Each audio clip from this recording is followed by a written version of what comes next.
মৃগয়া টিজারটা দেখলাম এবং টিজারটা পার্সোনালি আমার দুর্দান্ত লাগলো। Directed by Abhirup Ghosh. তিনি আমার একজন খুব পছন্দের ডিরেক্টর, কারণ তিনি সবসময় খুব হাটকে খুব এক্সপেরিমেন্টাল ছবি তিনি করে থাকেন। এবং এই সিনেমাটার ওয়ান অফ দ্য রাইটার মানে কোরাইটার হচ্ছে অরিত্রস গানের অরিত্র ব্যানার্জি। অরিত্র এখানে অভিরূপ ঘোষ এবং সৌমিত দেবের সাথে এই সিনেমার স্ক্রিনপ্লে লিখেছে।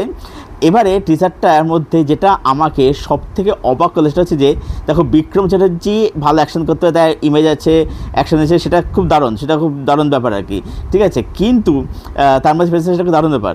কিন্তু ব্যাপারটা হচ্ছে যে এখানে আমরা ঋত্বিক চক্রবর্তী, অনিমা চক্রবর্তী অ্যাকশন দেখতে পাচ্ছি এবং সৌরভ দাসকে দারুণ লাগছে, সেখানে অ্যান্টাগনিস্ট প্লে করছে। এটা শোনা গেছে যে প্রস্টিটিউট মার্ডারকে কেন্দ্র করে এই সিনেমাটা হতে চলেছে। একদম কমার্শিয়ালাইজ ট্রেলারটা করা হয়েছে, যেটা খুব শার্প রাখা হয়েছে, ক্রিস্প রাখা হয়েছে। সিনেমাটা তো অবশ্যই দেখতে যাব। টিজারটা তোমাদের কীরকম লাগলো কমেন্টে